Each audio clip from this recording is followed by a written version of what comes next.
Healing atau healing menjadi istilah yang dipakai untuk menggambarkan upaya keluar dari rutinitas dan kesibukan. Healing saat ini cenderung digambarkan dengan aktivitas berwisata atau jalan-jalan. Benarkah healing akhirnya menjadi aktualisasi diri masyarakat modern di media sosial? Benarkah healing ini bisa memperbaiki suasana hati dan kesehatan manusia? Dokter spesialis kejiwaan Jimmy Aritonang akan menjelaskannya secara paripurna untuk Anda, pemirsa Hidup Sehat Plus. Selamat menyaksikan.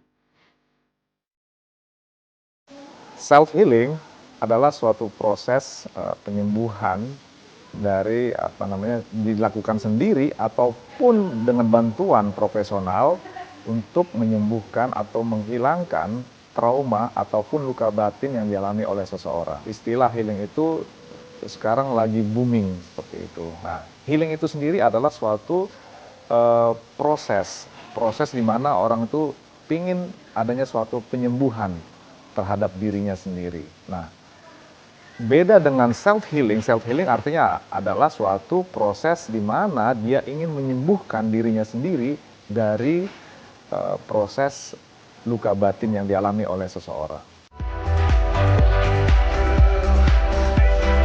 Healing merupakan sebuah proses berdamai dengan masalah, bukan lari dari masalah, yaitu metode penyembuhan diri saat mengalami permasalahan emosional. Lantas siapa saja yang membutuhkan self-healing ya? Self-healing pasti dibutuhkan semua manusia, karena kita semua manusia pasti punya beban, punya masalah, punya tekanan dalam mental kita. Orang-orang yang memerlukan ataupun ciri-ciri orang yang membutuhkan self-healing adalah biasanya orang-orang yang mempunyai luka batin atau mempunyai trauma ataupun konflik di masa lalu. Pertama, ciri-cirinya adalah biasanya orangnya lebih sensitif dari biasanya. Jadi orang-orang yang mengalami perubahan perasaan di mana dia sangat sensitif dengan keadaannya. Yang contoh misalnya tiba-tiba menangis padahal biasa aja kejadian keadaan yang dialami seorang. Yang kedua adalah adanya perubahan emosi. Jadi perubahan emosi, dan yang ketiga bisa juga mengalami namanya perubahan dalam sosial, misalnya menarik diri, jadi lebih senang menyendiri dibandingkan bersosialisasi dengan teman-temannya. Yang keempat adalah terganggunya produktivitas seseorang ataupun produktivitasnya sehari-hari itu terjadi pengurangan, misalnya malas bekerja, mulai sering telat bekerja. Dan yang terakhir adalah adanya gangguan-gangguan fisik yang dialami seseorang. Misalnya adalah gangguan tidur, gangguan emah, ataupun gangguan nyeri yang tidak jelas dari mana di mana titik nyerinya dan lain-lain. Itu bisa terjadi pada seseorang yang memang mengalami gangguan trauma ataupun luka batin di masa lalunya. Itulah yang membutuhkan namanya self healing tadi. Self-healing saat ini digunakan oleh sebagian orang sebagai obat untuk menenangkan mental. Beragam cara pun dilakukan, salah satunya dengan pergi liburan. Lantas apakah pergi berlibur merupakan salah satu teknik self-healing yang tepat? Teknik self-healing yang tepat itu masing-masing individu berbeda-beda. Ada berbagai cara orang bagaimana menghilangkan atau mengurangi kepenatannya, kelelahan mentalnya dengan cara bisa dengan menonton, bisa dengan cara liburan, banyak cara, masing-masing individu beda-beda. Tetapi pada dasarnya intinya adalah apabila seseorang mempunyai suatu luka batin ataupun konflik ataupun trauma di masa lalu, 3 hal yang penting, teknik yang paling baik untuk bisa menyembuhkan atau melupakan ataupun menghilangkan trauma tadi. Yang pertama adalah dengan cara forgiveness ataupun memaafkan siapapun itu, keadaan apapun yang masa lalu itu yang membuat seseorang tersebut terluka ataupun tersakiti.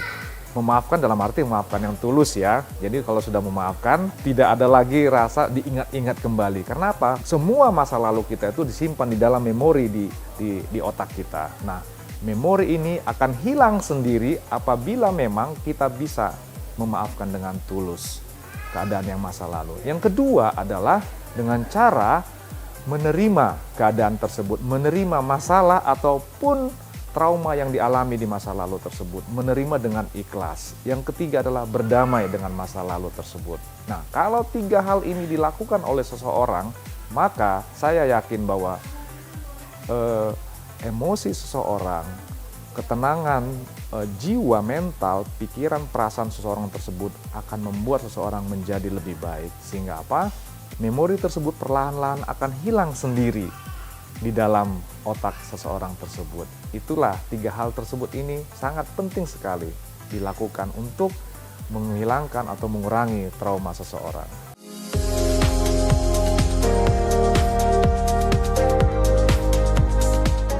Stres seringkali muncul akibat padatnya aktivitas dan juga deadline. Tak jarang sebagian orang mengatakan membutuhkan healing sebagai obat. Lantas apa ya manfaat healing bagi kesehatan? Memperbaiki ataupun meningkatkan produktivitas seseorang ataupun kinerjanya. Yang kedua adalah bisa mengurangi atau menghilangkan gangguan kecemasan yang dialami oleh seseorang. Yang ketiga adalah bisa mengenali kelebihan dan kekurangan seseorang. Yang keempat adalah bisa mengetahui ataupun mengendalikan emosi ataupun perasaan dari individu tersebut. Jadi saya kira manfaat self healing itu sangat baik sekali dalam kehidupan sehari-hari karena ini sangat-sangat berhubungan sekali dengan dengan perilaku seseorang, dengan kehidupan sosial seseorang dan sangat mempengaruhi dari mempengaruhi produktivitas seseorang di dalam menjalani hari-harinya. Jadi secara keseluruhan self healing ini sangat bermanfaat sekali buat individu. Sangat baik sekali. Pertama adalah untuk produktivitas seseorang. Yang kedua adalah untuk sosial, dalam kehidupan sosial seseorang, sehingga seseorang tersebut mampu untuk bersosial dengan baik dengan lingkungannya. Yang ketiga adalah seseorang tersebut bisa mengenali dirinya sendiri, baik itu kelebihan dan kekurangannya. Yang keempat, bisa mengurangi atau menghilangkan kecemasan yang dialami oleh seseorang. Yang kelima, membuat seseorang tersebut mampu menjalani hidupnya sehari-hari dengan baik, baik itu dalam bekerja, baik itu dalam bersosialisasi, maupun dalam kesehatan fisik maupun mental.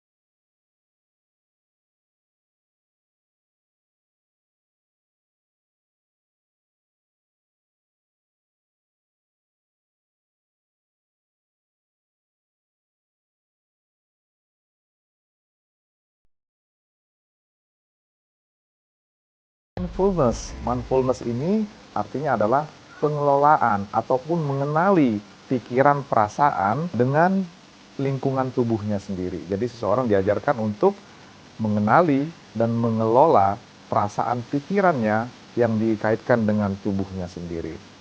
Yang keempat adalah dengan cara memaafkan diri sendiri. Yang kelima adalah dengan cara mengambil hikmah dari pengalaman masa lalu tersebut. Nah, inilah hal-hal yang bisa dilakukan seseorang untuk bagaimana supaya self healing tadi terjadi dengan baik. Nah, tetapi apabila seseorang sudah melakukan self healing tersebut tapi tidak juga mengurangi ataupun menghilangkan beban yang dirasakan ataupun keluhan-keluhan yang dirasakan tetap aja terjadi, misalnya adanya gangguan mental yang dialami, misalnya gangguan tidur, gangguan kecemasan, ataupun depresi, ataupun emosional yang labil, Anda jangan ragu, Anda jangan bimbang untuk menghubungi ataupun konsultasi dengan psikolog ataupun psikiater Anda. Saya Dr. Jimmy Aritonang, spesialis kedokteran jiwa untuk Hidup Sehat Plus.